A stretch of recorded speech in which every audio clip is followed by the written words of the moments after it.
भांति गोविंद के सखा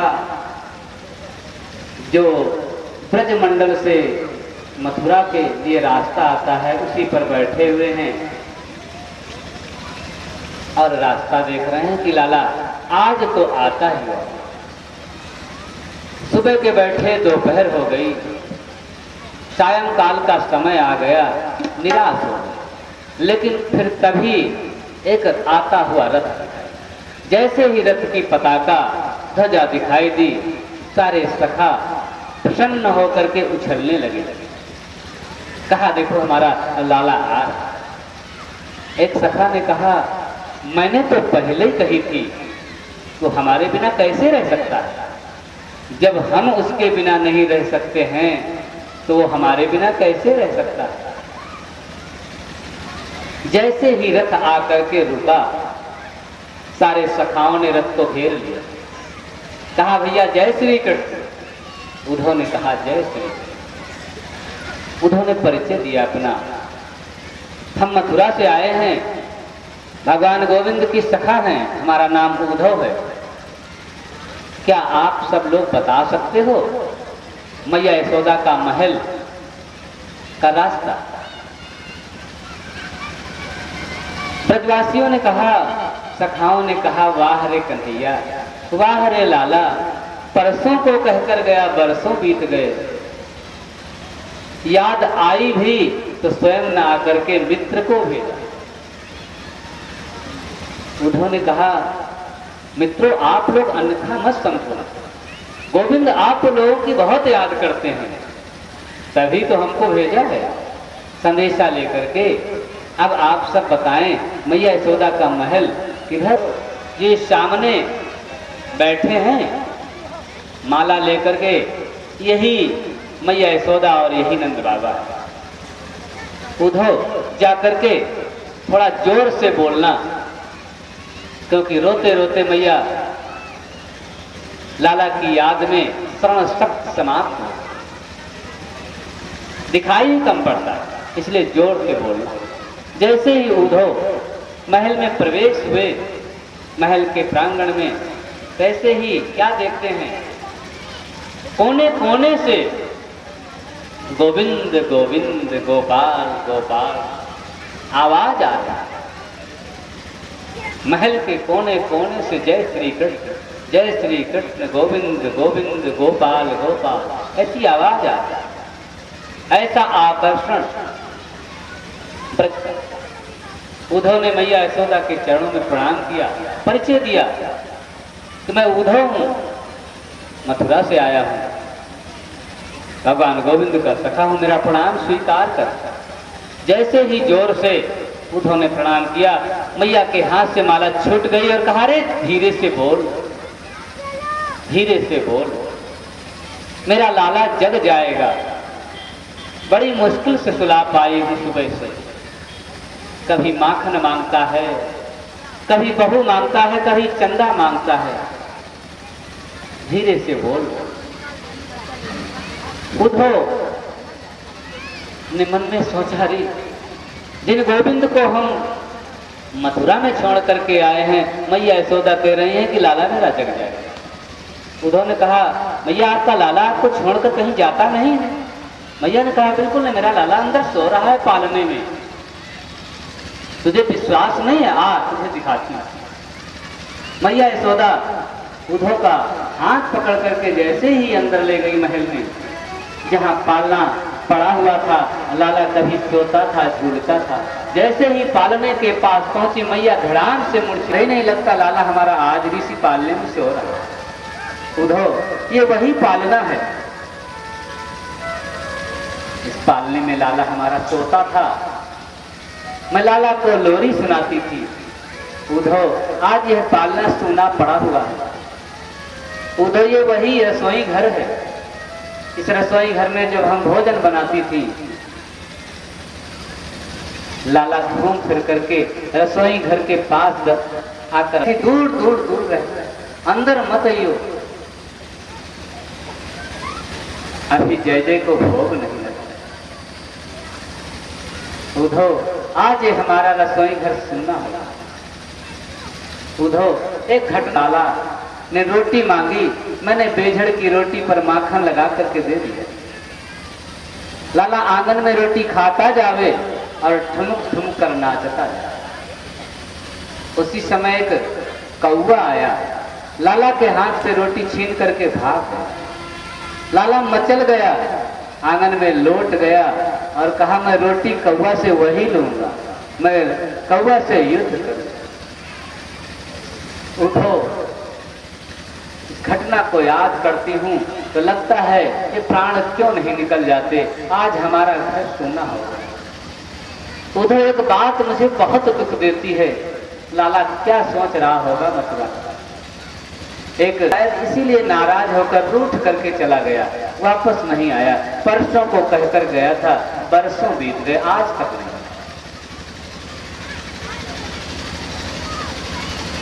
रात्रि भर मैया यशोदा, उद्धव और नंद बाबा लाला की लीलाओं का चिंतन करते रहे। उद्धव ने मैया यशोदा के चरणों में साष्टांग लौट गए, कहा मां पहले तो इस बात के लिए मुझे क्षमा करो, जो मैं सोचता था वो आप नहीं। मेरे जैसे करोड़ों ज्ञानी तुम्हारी चरणों की धूल के एक कण की बराबरी नहीं कर सकते हैं मैया। सुबह हुआ, सारे ब्रज में बात फैल गई, कोई परदेशी आया। उद्धव ने कहा मां अब हम गोपियों का दर्शन करना चाहता है, किशोरी जी का दर्शन करना चाहता है। मैया यशोदा से आज्ञा लेकर के उद्धव उस कुंज लता में गए, जहां पर किशोरी जी बैठी हुई हैं। हजारों गोपियां उन्हें घेरे हुए, कोई खड़ी है कोई बैठी। देखें कितना सुंदर भाव साम्राज्य का दर्शन, क्या भाव।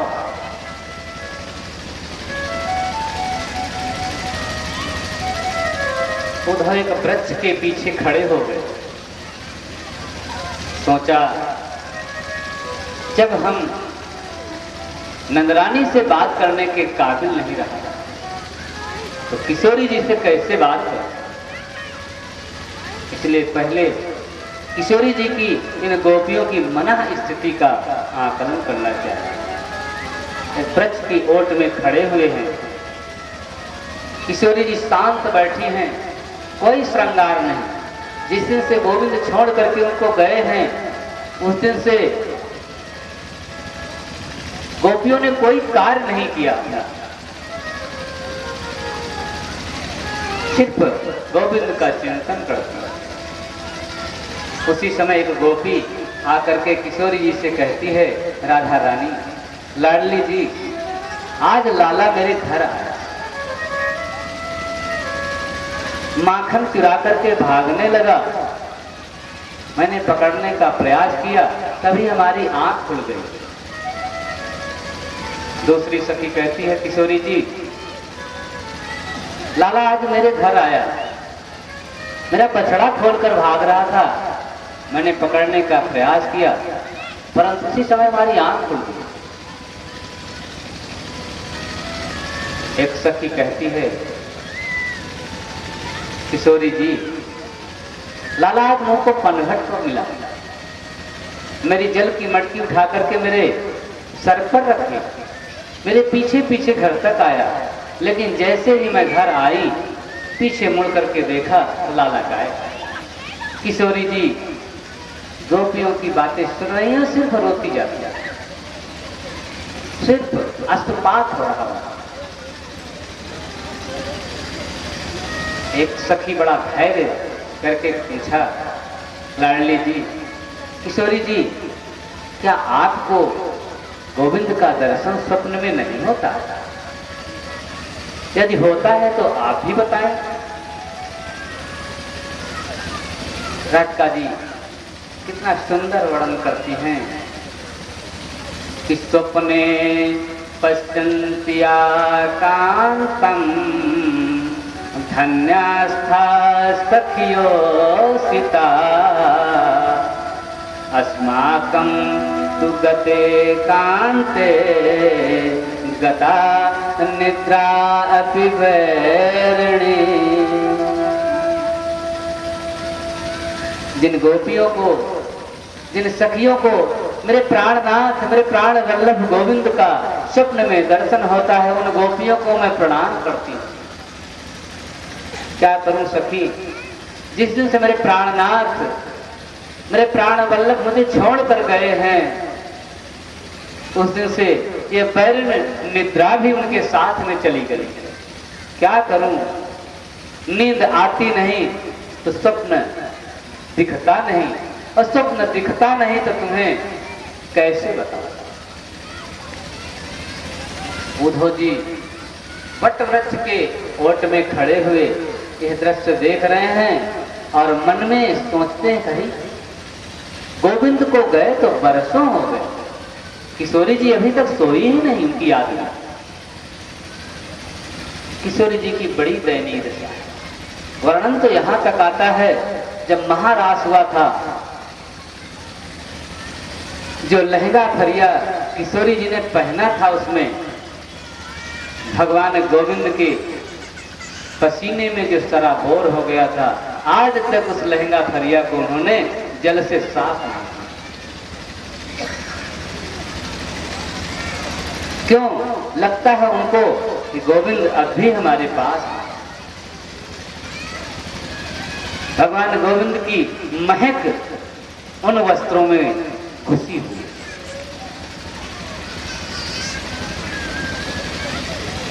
सखियों से इतनी वार्ता हो रही थी, किशोरी जी रो रही थी। तभी एक सखी ने कहा, क्यों रोती हो उसकी याद में? मैंने तो निश्चय कर लिया है, ये जितने काले होते हैं, इन कालों से प्रेम ही नहीं करना चाहिए। ये काले जितने होते हैं सब कपटी होते हैं। मैंने जीवन में संकल्प किया, काले से कभी प्रेम ही नहीं करूंगा। उसी समय एक उड़ता हुआ भ्रमर आया और गोपियों के अगल बगल मड़राने लगा। एक गोपी कहती, अरे भ्रमर, क्यों तू मेरे पैरों में बार बार पड़ रहा है? क्यों मेरे आगे पीछे मड़रा रहा है? क्यों मुझे तकलीफ दे रहा है? हम जानती तू काला है तो उसी काले कपटी का ही तू मित्र है, क्योंकि तेरी मूंछों में पीला पीला एक कुमकुम ऐसा लगा है, इससे साबित होता है इससे तो उसी स्त्रैण, उसी कपटी कृष्ण का मित्र है। भंवरे ने कहा, देखो तुम हमारे गोविंद को कपटी मत कहो। क्या कपट किया उन्होंने? गोपियां कहती हैं, अरे वो आज का नहीं, वो जन्म जन्मांतर का कपटी रहा है। क्या बिगाड़ा था बाली ने? छिप करके उसे बाण मार दिया। अरे भंवरे, क्या बिगाड़ा था बलि ने? 3 बिलाट का बौना बन करके जो है उसका सर्वस्व हरण कर लिया। अरे हम क्या जानती नहीं है भंवरे, वो आज का नहीं, बेचारी शूर्पणखा प्रेम की भीख मांगने के लिए गई थी, उसके नाक कान कटवा लिया। अरे भंवरे, इस कपटी से जिसने प्रेम किया उसे ही धोखा मिला। मौरध्वज ने प्रेम किया तो पुत्र के शीश पर आरा चलाना पड़ा। राजा हरिश्चंद्र ने इस कपटी से प्रेम किया तो डोम के घर में अपने आप को, पत्नी को भी बेचना पड़ा। राजा शिव ने इससे प्रेम किया